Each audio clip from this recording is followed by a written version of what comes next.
Are you feeling any different about these two teams after they dominated their first round matchups? No, I mean I rate the Thunder higher than the Cavs, but to me, both top seeds did exactly what you're supposed to do. They like dog walked an inferior opponent with minimum games and on to the next.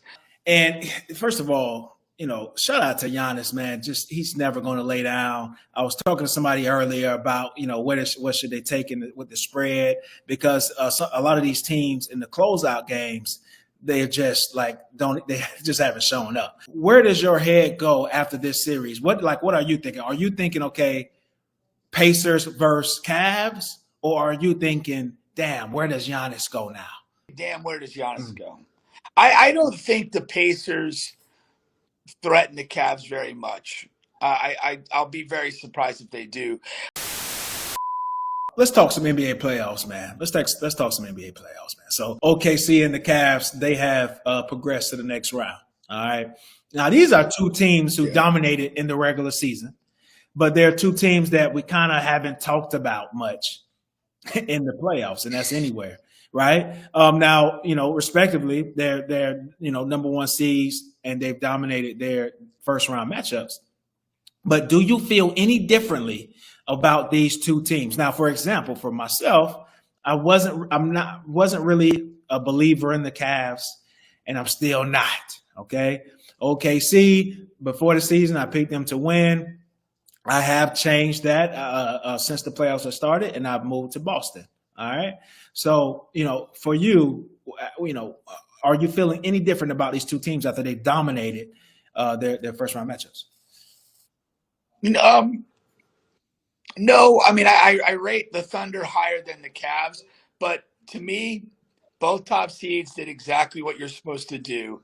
They like dog walked an inferior opponent with minimum games and on to the next. So I don't think we necessarily learned much about these two teams beyond the fact that they're engaged and they're ready to go. And that's what they're doing exactly what a top seed is supposed to do. They're behaving like a top seed. Credit to both of them. I still favor the Celtics over the Cavs, head to head, but we'll see how that plays out. Yeah. What's the chance you give the Cavs? Like, do you think they have a real deal chance? Have you watched enough of the Cavs this year to think they have a real deal chance against the Celtics? I think they have a chance, but if I have to bet my own money, I think the Celtics are just going to be grittier and find a way to win. And they're just going to be more comfortable in that moment. But I think they have a chance, and it's the Celtics are a very interesting team. I mean, again, they've got a degree, they're the defending champions, but like a lot of times you watch them, they feel kind of beatable. They go drop one game to Orlando. I was at the game on Sunday. You definitely felt like the Celtics were the better team the whole night, but it's 91 all with 4:15 to play, and it could have gone either way. Now that again, and maybe this is what makes the Celtics the Celtics. After the timeout at 4:15 at 91 all, they go on a 10-1 run and effectively kill the game. And so they kind of rose to the moment when they had to, but it wasn't like they were the better team. They, got up, by 6, got up by double figures, and then just kind of managed the rest of the game, which is, kind of what the Cavs did to the Heat. They just broke them, get your lead, grow your lead. They quit. That's pretty much the recipe. But Boston doesn't always do that. And maybe the Magic are better than the Heat or whatever. You can argue that. But we've seen this in the past with the Celtics. They don't always just roll through people, even when they appear to be the better team. Yeah, they'll give you a window. They'll give you a window, and that's the one thing about the Celtics. I think that's in the end, whenever this run ends, I think that's what will differentiate themselves from the all-time great teams. Because I do believe in the end we will have to compare them to them because they're so young. Even if they're not going to win every single year, but I do think they're in this 8 to 9 year window where they're going to be in the championship mix every year. Yeah. But because of that factor, because they do, man, they always have, and they still do current date.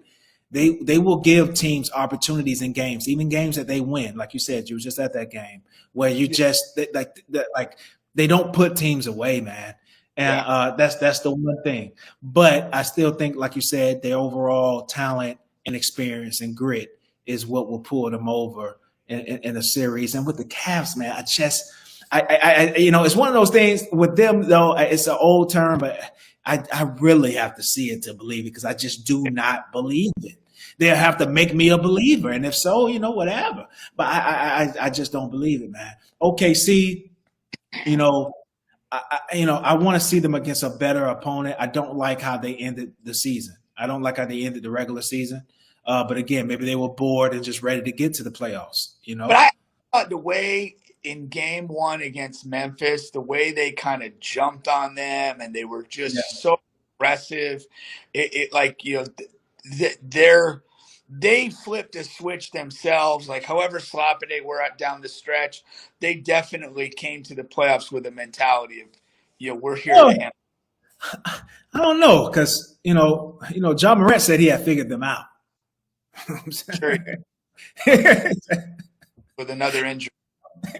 He said if he didn't get hurt, the OKC was in real trouble, man. They were going down. So Yeah. But nah. And I mean, to address that, like them playing sloppy down the stretch, I just think the defensive effort and energy, like they were playing like maniacs in that first game. I mean, they were just flying around. Yeah. And that's indicative of, like, okay, we're here to fuck people up. Like, and that's, it doesn't mean you're perfect. It doesn't mean you win the title. But, like, as far as how they finished, I think they definitely, you don't have to worry that team's gone. This team is locked in. No, for sure. The Milwaukee, Indiana game, right? We saw that. Now it went to overtime, and first of all, shout out to Giannis, man. Just he's never going to lay down. I was talking to somebody earlier about what should they take with the spread, because a lot of these teams in the closeout games, they just they just haven't shown up. You got the Miami Heat last night, Memphis Grizzlies a couple of days ago. So some of these guys in these closeout games so far just haven't been showing up. But I'm like, listen, Giannis is not laying down for anybody. He whatever. And so the game goes to overtime. It's an exciting game. That series, along with some others, have been physical. We'll talk about that later, right? But where does your head go after this series? What are you thinking? Are you thinking, okay, Pacers versus Cavs, or are you thinking, damn, where does Giannis go now? I would say, damn, where does Giannis go? I don't think the Pacers threaten the Cavs very much. I'll be very surprised if they do. But, we have one of the great talents in the game on a team that's going nowhere. Dame's hurt, be out probably a year minimum. There's nothing else on that roster that isn't old, decrepit, or just plain crappy. And so I thought Giannis should have left Milwaukee right after he won the title, and he was a mistake to not do that.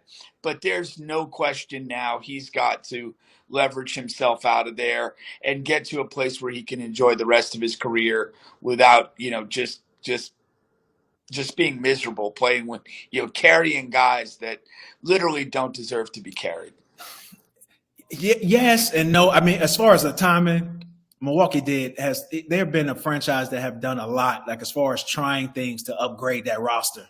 You know what I mean? So, it's one thing to be on a team where the franchise rarely makes moves, rarely takes chances with the roster and things like that to improve it, never spend money, etc.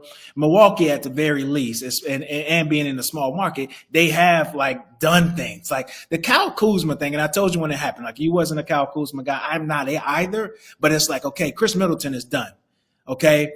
How can we flip Chris Middleton into a serviceable piece? And I thought at least Kyle Kuzma would be serviceable. Now he hasn't been. And but I think that was okay. Now they messed up and let Holiday go. But a lot of people love Dame, and Giannis was in on that move. And I was one of them, and I was right. Yeah. I'm taking the win on that. But no, they're like, I agree with you. The front office has been persistent in trying to add to this roster, but it just hasn't always worked out in the way that they would hope. You have to just accept that if you're Giannis, because again, I don't think they have much in the way of pick resources. They have, like Dame's with an Achilles tear is not even like a movable asset. Like you can't even, get anybody to bite on that. Lopez is, I think, 36, 37 years old. They literally don't have anything to move, and they're just stuck. I mean, and I think it would be like a gift to both Milwaukee and to Giannis to work out a trade that allows Milwaukee to kind of reboot and maybe get some picks or some young players or some things, and let Giannis compete in the final years of his career. I would say final prime years of his career, because he can still really play, and I just don't see any other way, because there's just no pathway.